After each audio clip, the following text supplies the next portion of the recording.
भाइयों और बहनों, सादर नमस्ते।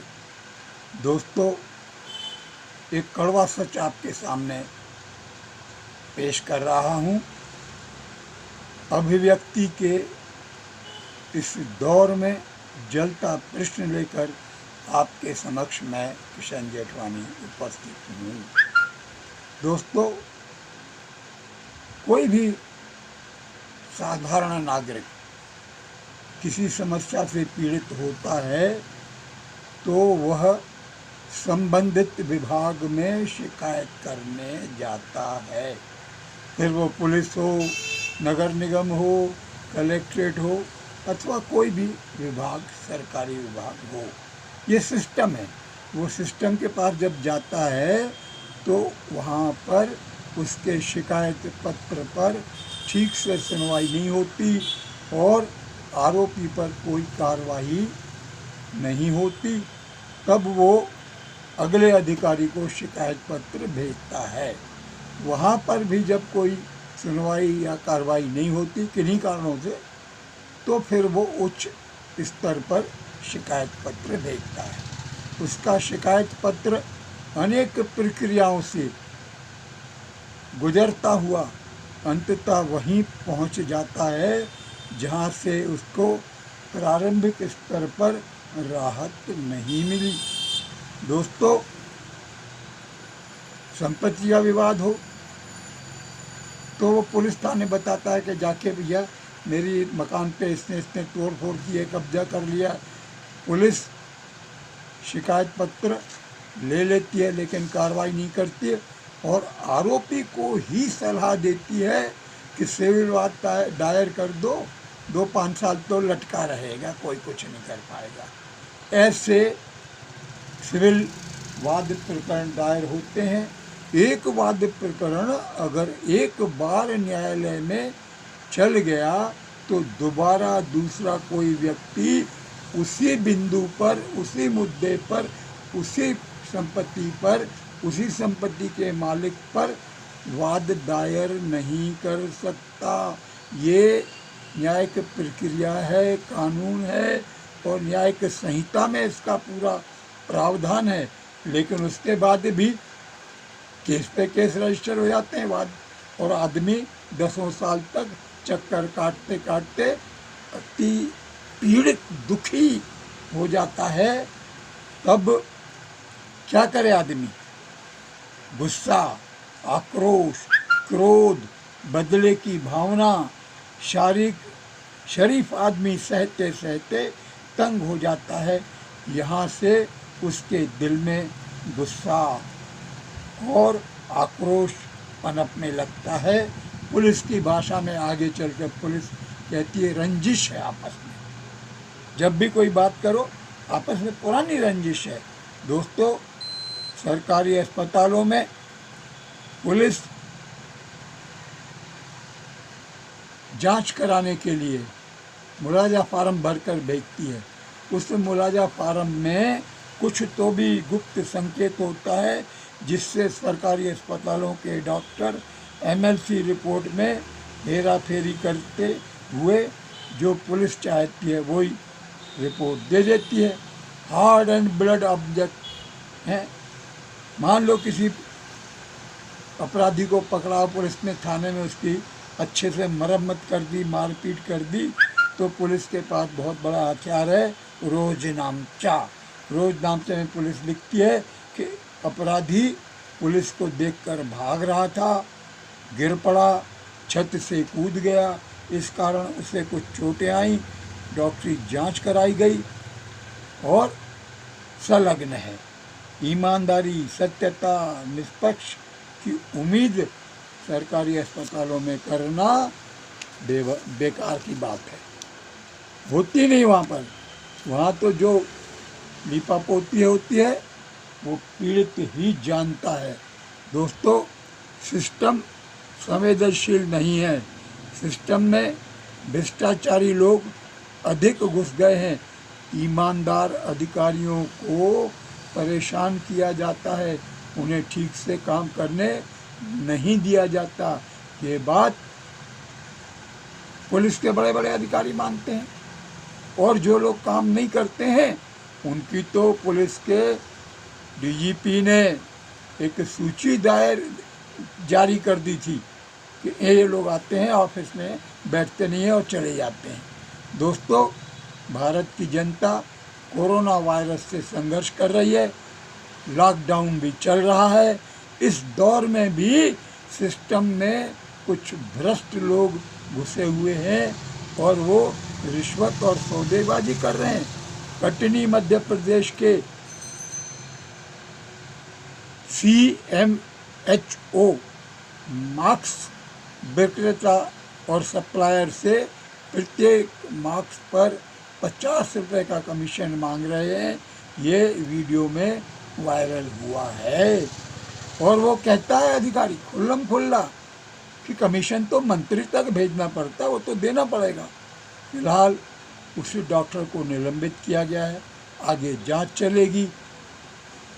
ये वही पुरानी कहानी दोहराई जाएगी। निलंबन, बहाली का पता आम जनता को नहीं होता, किसी को नहीं होता। यहाँ सब चोर मौसेरे भाई हैं। दोस्तों, क्या सरकार ऐसा कानून बनाएगी जिससे भ्रष्टाचारी की अवैध संपत्ति जब्त करने का, राजसात करने का प्रावधान हो और वो सब संपत्ति जो है राष्ट्र को दी जाए। भ्रष्टाचारी पकड़ो और बेनामी संपत्तियों का पता लगाओ, ऐसा अभियान जनता के माध्यम से, पुलिस अधिकारियों के माध्यम से, दूसरे गोपनीय विभागों के अधिकारियों के माध्यम से क्या सरकार चलाएगी? भ्रष्टाचार अनंता, भ्रष्टाचार की कथा अनंता। जबलपुर में कुछ मज़े की बातें भी आ गई सामने। बहुत पहले लकड़ी के मकान बनते थे, पुराने हैं अभी भी जबलपुर में, इक्का दुक्का लकड़ी के मकान हैं, कुछ कच्चे मकान हैं। नगर निगम के संपत्ति विभाग ने उन मकानों को कंक्रीट सीमेंट का बना हुआ पक्का मकान बनाकर टैक्स के लंबे चौड़े बिल रुपयों के मकान मालिकों को भेज दी। अब मकान मालिक चक्कर काट के परेशान है। ये क्या हो रहा है? भारत का संविधान कहता है रोटी, कपड़ा और मकान की गारंटी देने वाला भारत का संविधान 72 साल के बाद भी लोगों को रोटी, कपड़ा और मकान नहीं दे सका। एक शायर कह रहा था कि क्या लिख रहा है सलीब के नज़दीक फ़कीर, ज़रूर किसी मसीहा की कहानी होगी। पास जाकर देखा तो दीवार पर रोटी की रंगीन तस्वीर बनी हुई थी और लिखा था कि तस्वीर देखकर तसल्ली कर, भूख को भूल जा, नेताओं के आश्वासन खा। क्या आश्वासन से भूख मिटेगी?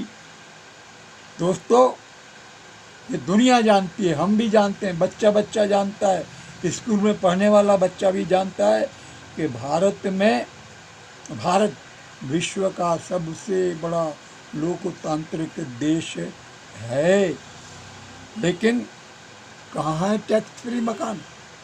आज भी किसी को टैक्स फ्री घर नहीं दे सकी सरकार, रोटी नहीं दे सकी, कपड़ा नहीं दे सकी। क्या है? 72 साल इस तरफ किसी का ध्यान क्यों नहीं गया? राजनीतिक लोग एक दूसरे को गाली देते हैं। राजस्थान में वो निकम्मा है, वो कमीना है, वो ऐसा है। ये कौन सी शब्दावली है? राजनेताओं, एक तरफ राजनीति को कहते हो समाज सेवा का माध्यम है, दूसरी तरफ लगता है गाली गलौज का माध्यम बना रखा है। इस व्यवस्था के खिलाफ लगातार संघर्ष आवश्यक है और संघर्ष तो करना ही पड़ेगा, तभी कुछ परिवर्तन आएगा। अभी तक 40-42 एपिसोड हमारे जलते प्रश्न चैनल के जारी हो चुके हैं। अधिकारी जागे नहीं है, कुछ परिवर्तन हुआ नहीं है। आज भी 8 बजे से लॉकडाउन है और ये भी कहा जा रहा है कि अगले शनिवार इतवार 2 दिन लॉकडाउन रहेगा। मतलब बुजुर्गों को मानसिक तनाव और शारीरिक यातनाएं झेलना ही पड़ेंगी। क्या उससे कोरोना खत्म होगा? क्या कोरोना संक्रमित खत्म होंगे? अरे प्रयास करो लोगों को जीवन देने के लिए, मत मौत को मौत का भय दिखाओ, जीने की कोई राह दिखाओ, मत लाशों पर फूल चढ़ाओ, जीवन का श्रृंगार करो। ये आह्वान है आज के युवाओं से, इस दिशा में आवाज़ उठाएं।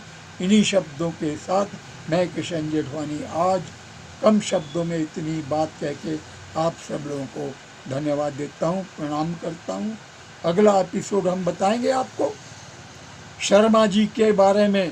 परम पूजनीय इंद्र किशोर जी शर्मा, जिनको अपनी संपत्ति खुद की निर्विवाद, कोई विवाद नहीं, उसके बाद भी वो संपत्ति उनके चचेरे भाइयों ने अपने भाइयों के खिलाफ वाद प्रकरण में उनको भी घसीटा कि वो दूर से आएंगे, उनका पैसा खर्च होगा, उनका अपमान होगा, उनका रुपया खर्च होगा, समय खर्च होगा। इन बातों को भी मैं विस्तार से आपके सामने लाऊंगा।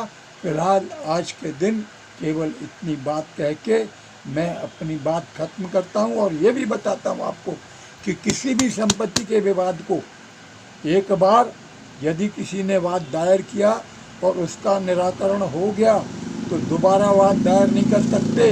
लेकिन मेरे अड़ोसी पड़ोसी कभी लल्लू के नाम, कभी कल्लू के नाम, कभी उल्लू के नाम नए नए वाद दायर करते हैं।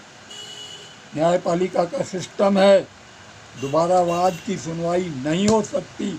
10 साल बीत गए दोस्तों, चल रहे हैं तारीख पे तारीख, तारीख पे तारीख। क्या हो रहा है देश में? देश में परिवर्तन क्यों नहीं होना चाहिए? इन्हीं सवालों को लेकर हम रोज आपसे जब मौका मिलेगा तब बात करेंगे।